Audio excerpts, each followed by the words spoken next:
नमस्कार, आप देख रहे हैं राजस्थान लाइव न्यूज 24। रुक करते हैं आज की खास खबर की ओर। मालपुरा टोडा रायसिंह क्षेत्र के विधायक व कैबिनेट मंत्री कन्हैयालाल चौधरी आज गुरुवार को मालपुरा क्षेत्र के दौरे पर रहे। कैबिनेट मंत्री बनने के बाद कन्हैयालाल चौधरी की पहली बार मालपुरा आने पर भाजपा कार्यकर्ताओं और आम जन द्वारा जोरदार स्वागत सम्मान किया गया। इस दौरान दैनश्वास मोड़, चौसला, डिगी मोड़, डिगी, चांदसिन मोड़ सहित मालपुरा शहर में विभिन्न समाजों, सामाजिक संगठनों और आमजन द्वारा जगह जगह स्वागत द्वार लगाकर फूल मालाओं से लादकर जगह जगह कैबिनेट मंत्री कन्हैयालाल चौधरी का जोरदार स्वागत सम्मान किया गया। कैबिनेट मंत्री कन्हैयालाल चौधरी ने श्री कल्याण महाराज के दर्शन कर क्षेत्र की खुशहाली की कामना की। मालपुरा के पांडुशिला भाजपा कार्यालय पर कैबिनेट मंत्री ने उपस्थित जनसमूह को संबोधित करते हुए कहा कि आपने जो तीसरी बार मुझे सेवा का मौका दिया है, आपकी सेवा में कोई कमी नहीं आने दूंगा। मालपुरा विधानसभा क्षेत्र के विकास में कोई कमी नहीं आएगी। मेरी पहली प्राथमिकता बीसलपुर बांध का पानी क्षेत्र के सभी छोटे बड़े बांधों में डलवाना, मालपुरा में ट्रॉमा हॉस्पिटल, खेल स्टेडियम, ब्रह्म तालाब का सौंदर्यीकरण, जयपुर भीलवाड़ा 4 लेन सहित स्टेट हाईवे का कार्य करवाना है। साथ ही कैबिनेट मंत्री ने सरकारी कर्मचारी व अधिकारियों को भी स्पष्ट कहा कि अधिकारी, कर्मचारी और नेता जनता के सेवक होते हैं। जनता का काम समय पर और पूरी ईमानदारी से करे, अन्यथा अच्छा नहीं होगा। चौधरी ने आगे कहा, मैं आपका हूं और आपके बीच ही रहूंगा, परंतु भाजपा सरकार ने मुझे मंत्री बनाकर मेरा सेवा कार्य और बढ़ा दिया है, लेकिन मैं मालपुरा का नाम पूरे राजस्थान में ऊपर उठाऊंगा। आपने मुझ पर जो विश्वास किया है, मैं आपके विश्वास पर खरा उतरूंगा। आपका सिर कभी झुकने नहीं दूंगा। साथ ही कैबिनेट मंत्री ने मोदी सरकार की योजनाओं की जानकारी भी दी। इस दौरान Shri Balaji cricket club, Bhajpa IT cell संयोजक राकेश शर्मा, अखिल भारतीय भ्रष्टाचार निर्मूलन संघर्ष समिति के टोंक जिला अध्यक्ष गोपाल नायक, अंबेडकर विचार मंच सेवा समिति की पूजा लोकेश लोधी, बेसिक्या बालाजी समिति, विप्र फाउंडेशन के अध्यक्ष कन्हैया लाल शर्मा, नगर पालिकाध्यक्ष सोनिया सोनी, नगर पालिका पार्षदगण, प्रधान सकराम चौपड़ा, सरपंचों, सामाजिक संगठनों, विभिन्न समाजों के लोगों सहित भाजपा कार्यकर्ताओं और आमजन ने पुष्पमालाओं से स्वागत सम्मान किया। देखिए एक खास रिपोर्ट।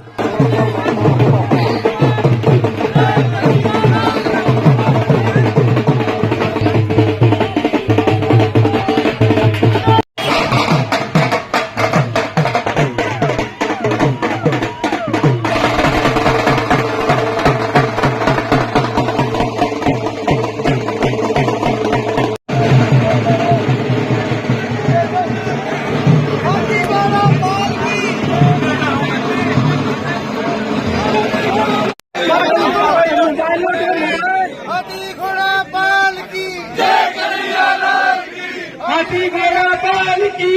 कन्हैयालाल की।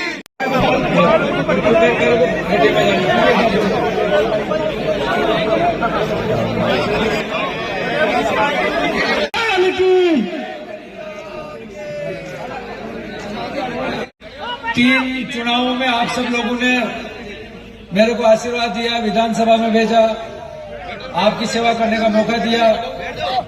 5 साल 13 से 18 में भारतीय जनता पार्टी का राज था। जितना हो सकता था हमने कोशिश की। 2018 से 2023 तक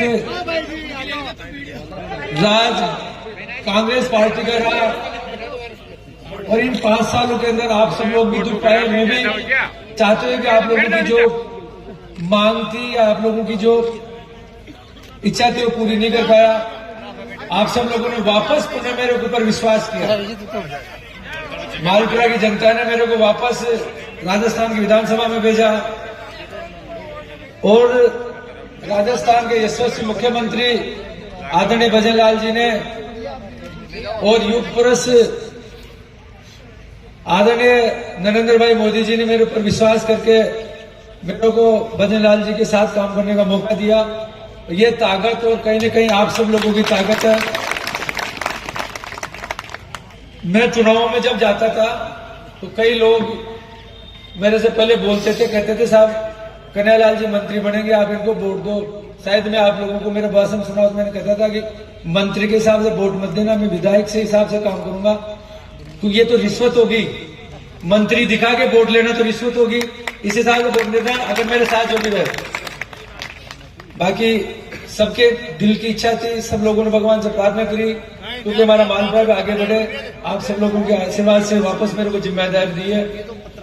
आज आप सब लोग मेरे को आशीर्वाद देने के लिए भगवान कल्याण जी महाराज से आशीर्वाद लेके आपके बीच में आए। आप सब लोग आशीर्वाद देने के लिए आए। बाकी आशीर्वाद के साथ साथ इतना बड़ा बोझ है, इसको पूरा करना, जैसे जैसे माड़ा पहरा तो वैसे वैसे टेंशन बढ़ती जा रही है। ये टेंशन, ये छोटी जिम्मेदारी नहीं है। रात को नींद नहीं आती कि लोगों ने जो अपेक्षा पाली है हमारा क्षेत्र कैसे आगे बढ़े, वो बढ़े। सबसे बड़ा हमारा लक्ष्य था। मैं विधानसभा के जब बीच में जाता था, सबसे पहले तो मैं यहाँ के पूरे 2,75,800 मतदाता उनका प्रतिनिधि हूं। पहले तो कोई ये दिमाग में नहीं रखे कि मैं इनका प्रतिनिधि हूं, उनका प्रतिनिधि हूं। अभी मन से बोला, थोड़ा सा गलती हो गई। हालांकि जोश में हो जाता है कि साहब भारतीय जनता पार्टी के सरपंच ही मैं सबका हूं, कांग्रेस की पार्टी भी है। ये एक चुनने की प्रक्रिया होती है कि कैसे जनप्रतिनिधि बना के भेजे, जिसके 100 में से कौन वोट आ जाता है वो चुन के चला जाता है। भाई उसकी दायित्व है, उसकी ड्यूटी है कि वो सबका काम करे, सबको साथ लेके चले। तो सबसे पहले मैं आप सबको विश्वास दिलाता हूं, मैं बगैर भेदभाव के जो मैंने शपथ ली है, बगैर भेदभाव के मालपुरा के विकास में, सब लोगों के विकास में, जो भी देश के प्रधानमंत्री मोदी जी ने पिछले 10 वर्षों से गरीब कल्याण के लिए जो भी योजनाएं चालू करी है, उन योजनाओं को उस गरीब तक कैसे पहुंचा है, उसके लिए ईमानदारी से हर घर तक पहुंचाने का मैं प्रयास करूंगा, ईमानदारी से मेहनत करूंगा। और मैं सभी अधिकारियों से सबसे कहना चाहता हूं कि राजस्थान में ये परिवर्तन आएगा। आने वाले महीना 2 महीना जरूर लगेगा, बाकी महीने 2 महीने में ऐसी व्यवस्था करेंगे, ऐसा सिस्टम डेवलप करेंगे कि हर पटवारी हर आदमी के घर पे जाए, उससे पूछे कि तेरा क्या काम है। ग्राम सेवक उसके घर पे जाए, तेरा क्या काम है, होने वाला है नहीं वाला उसको समझाएगा, वो चक्कर नहीं लगाए। जैसे हम कैंप लगा रहे, कैंपों में बेचारे आते, आदमी को पता नहीं लगता रहे। सबसे पहला काम ये कि उस गरीब आदमी उसको नहीं होने वाला तो स्पष्ट पता लग जाए कि मेरा इस कानून के तहत नहीं हो रहा, और होगा तो कैसे होगा, उसको ये तसल्ली हो जाए। सबसे पहला काम ये करेंगे कि असली विकास ये उसके तो जाए। इसके लिए जो भी मैकेनिज्म सिस्टम डेवलप कर सकते हैं वो हम करेंगे। और मैं सब लोगों से विश्वास दिलाता हूं कि इसमें कोई कमी नहीं रखूंगा। और सबसे बड़ा जो हमारा सपना था, हमारे वसुंधरा जी पूर्व मुख्यमंत्री जी ने और हम सबने 2013 से 18 के अंदर हमने 13 जिलों के अंदर पीने का पानी और मालपुरा विधानसभा क्षेत्र के बांधों में सिंचाई का पानी आए, इसके लिए योजना बना के भेजी थी। मैं धन्यवाद देना चाहता हूं मालपुरा की जनता को कि हमने विशेषकर मालपुरा शहर की जनता को मेरे को 5,000 वोट क्यों दे दिया। मैं धन्यवाद दे रहा हूं, क्योंकि 10 साल में उस गरीब का पट्टा नहीं बना पाया। मैं 10 साल तक भारतीय जनता पार्टी का चेयरमैन रहा यहाँ पे, और सबके लिए वोट मांगने कन्हैयालाल चौधरी गया, और जब मैं जाऊं तो पट्टा मांगता, मेरा पट्टा दे, बगैर पैसे के मेरा पट्टा मिले। प्रधानमंत्री आवास मेरा कब बना, उस गरीब में नहीं बना पाया, फिर भी मेरे को 5,000 वोट दे दिए। मैं धन्यवाद। पहला हमारी प्राथमिकता है कि हमारे 13 जिलों में पीने का पानी और मालपुरा विधानसभा क्षेत्र के अंदर हर खेत में सिंचाई के लिए पानी मिले, ये हमारी प्राथमिकता है। लंबे समय से मालपुरा में कृषि विश्वविद्यालय की मांग चल रही है, क्या रहेगा उसका, और महिला महाविद्यालय दोनों? कृषि विश्वविद्यालय आने वाले समय के अंदर बहुत जल्दी, जो भी मैं कह नहीं सकता है कौन से बजट आएगा, लेकिन 5 साल के अंदर कृषि महाविद्यालय हम 100% खोलेंगे। दूसरा जो सबसे बड़ा मुद्दा है कि मेन हाईवे के ऊपर जाने से धार्मिक जुलूसों को रोका जाता है। हो सकता है किसी मोहल्ले के अंदर किसी जगह जाने का हो तो उस जगह जरूर सोचेंगे कि वहाँ नहीं जाए, ये नहीं जाए, नहीं करे, तो वो तो हम ज़्यादा वो नहीं करेंगे। बाकी जो हाईवे पे जो भी जाते हैं उसको रोका जाता है, उन जुलूसों को हाईवे पे निकलेंगे। आम आदमी का मौलिक अधिकार, उस मौलिक अधिकार का हम पूरी पालन करेंगे। किस तरह से उसका मौलिक अधिकार का उसको बेनिफिट मिले आम आदमी को, जो रोका गया है पिछली सरकार ने जो तुष्टिकरण की, उसके लिए पहला काम हमारा यही है। क्या मिला है, क्या पुलिस ट्रेनिंग सेंटर के लिए आप बिल्कुल इसके लिए पूरी तैयारी करके जो भी होगा, जहाँ जहाँ हो सकता है, क्या व्यवस्था हो सकती है, जमीन कितनी उपलब्ध है, जमीन की उपलब्धता के आधार पर उसका लैंड किस चीज़ की है, चरागाह है, सिवाई चक है, कि उसका सारा देखने के बाद कहाँ खोल सकते हैं। 100% इस पर हम काम करेंगे, हमारे समाज की प्राथमिकता है। सर अब तो डबल इंजन की सरकार बन गई है आपकी, तो मालपुरा जिले का गजट नोटिफिकेशन, गजट नोटिफिकेशन का जिस तरह से उन्होंने 19 जिले बनाए, उन जिलों के अंदर उन्होंने क्या व्यवस्था करी, क्योंकि अब 2026 के अंदर जो परिसीमन होगा, आपने जिला बना दिया, उसके अंदर डेढ़ विधानसभा आ रही है, जिले से दूसरी नहीं जा सकती, डेढ़ को उसका 2 कैसे करे, या अकेली विधानसभा कैसे है, इसके लिए कहाँ से इंफ्रास्ट्रक्चर डेवलप होगा, कहाँ से बजट आएगा, इसके लिए पूरी समीक्षा करेंगे। हमारी सरकार उस पर समीक्षा करने के बाद में जो भी डिसीजन होगा उसमें 100% उस पर काम करेंगे। आने वाले महीने भर के अंदर इस पर हमारी सरकार सोचेगी कि ये जिला लायक है नहीं, क्योंकि कई तो ऐसे हो गए एक एक विधानसभा का जिला बना के वो चले गए। आज मैं केकड़ी की बात करूं तो केकड़ी के अंदर आज 1.5 विधानसभा अगर परिसीमन होता तो 1.5 विधानसभा तो दूसरे विधानसभा में कैसे जाएगी? परिसीमन 2026 में होगा तो कैसे बनाएंगे? या तो एक विधानसभा रहे या 2 रहे या 3 विधानसभा रहे। तो उसके लिए दोबारा समीक्षा करके जहाँ जहाँ कौन कौन से जिले के अंदर क्या हो सकते हैं पूरा समीक्षा करके 100% हमारी सरकार काम करेगी, जिससे मालपुरा का अहित न हो। उन्होंने आनन फानन में केवल वोटों के आधार पर उन्होंने घोषणा करी है। उन्होंने कभी इसमें नहीं देखा गुण अवगुण नहीं देखा कि इससे या तो कोई भी चीज़ करनी चाहिए तो 2 विधानसभा के हिसाब से करते हैं या 4 विधानसभा के हिसाब से जिले बनाने चाहिए थे। उसकी संख्या देखनी चाहिए थी कि आगे कितना दिक्कत आएगी, इसका रिजल्ट क्या मिलेगा।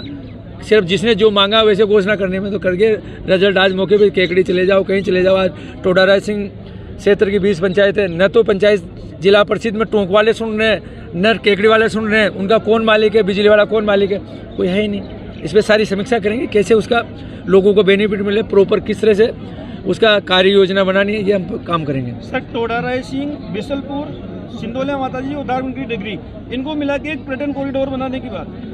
देखो आने वाले समय के अंदर, क्योंकि भारतीय जनता पार्टी हमारी संस्कृति को जिंदा करने के लिए, हमारे सनातन धर्म की संस्कृति जो बरसों हजारों सालों लाखों सालों पुरानी है, कैसे रहे लोग, क्योंकि जहाँ पे एक अच्छे मंदिर का डेवलपमेंट होता है, जहाँ पे धार्मिक स्थान पे जाते हैं तो वहाँ रोजगार भी डेवलप होता है। चाहे आप डिग्गी कल्याण जी के चले जाओ, चाहे पुष्कर चले जाओ, चाहे गणेश जी के सवाई माधोपुर चले जाए, जहाँ जहाँ भी अच्छे भगवान के स्थान है वहाँ पे टूरिस्ट डेवलप होते हैं, धार्मिक टूरिज्म बढ़ता है, उसकी वजह से वहाँ के लोगों को रोज़गार मिलता है। और रोज़गार ही एक सबसे बड़ी समस्या है, ये करेंगे। हमारा पुष्कर से लेके डिग्गी कल्याण जी से लेके सवाई माधोपुर त्रिनेत्र गणेश जी तक कैसे सर्किट डेवलप हो, इस पर हम काम करेंगे। दादा ये विश्व प्रसिद्ध दादाबाड़ी में हमारे यहाँ पे। दूसरा सबसे बड़ा जो हमारा है, किस तरह से सांगानेर, मालपुरा, केकड़ी और भीलवाड़ा तक ये हाईवे कैसे डेवलप हो, कि आए दिन एक्सीडेंट होते हैं, ट्रैफिक बहुत ज़्यादा है, सबसे प्राथमिकता। उसके साथ साथ ये भी हमारे प्राथमिकता है जिसको बहुत जल्दी हम काम चालू करेंगे। रेल की भी एक मांग थी, क्या केंद्र से? रेल की मांग के लिए, क्योंकि पिछली जो कांग्रेस सरकार थी 8 से 13 के अंदर उन्होंने एक MOU किया था जिसके अंदर आधा पैसा राज्य सरकार को देना था और आधे पैसा केंद्र सरकार को देना था। जबकि स्थिति ये थी कि राज्य सरकार, क्योंकि उन्होंने MOU गलत किया था, या तो केंद्र सरकार से करते, उसके ऊपर समीक्षा करेंगे कि राज्य सरकार का बजट कैसे आएगा। और जिस तरह से 19 जिले और 3 की और घोषणा कर दी तो उनके अंदर 50,000 करोड़ का बजट तो अभी कहाँ से आएगा? अभी तो उसकी व्यवस्था करनी पड़ेगी। पहले तो तकलीफ तो ये आ रही है ना। घोषणा करना अलग चीज़ है, उस पर इम्प्लीमेंट कैसे करना, किस तरह से रेवड़ा बाटी। और जो हमारा जो मूल बजट था, आज मैं छोटा सा बताऊँ, जल जीवन मिशन के अंदर जो केंद्र सरकार का जो पैसा था वो पैसा तो लगा दिया, इनके हिस्से का जो पैसा लगना था राज्य सरकार, उन्होंने कुछ भी नहीं दिया। उसकी पूर्ति पहले तो वो पूर्ति करनी पड़ेगी जब केंद्र सरकार के पैसे आएगी। सब नियमों से पैसा आता है, नियमों से सरकार चलती है, तो सारी चीज़ें हमें देखनी पड़ेगी।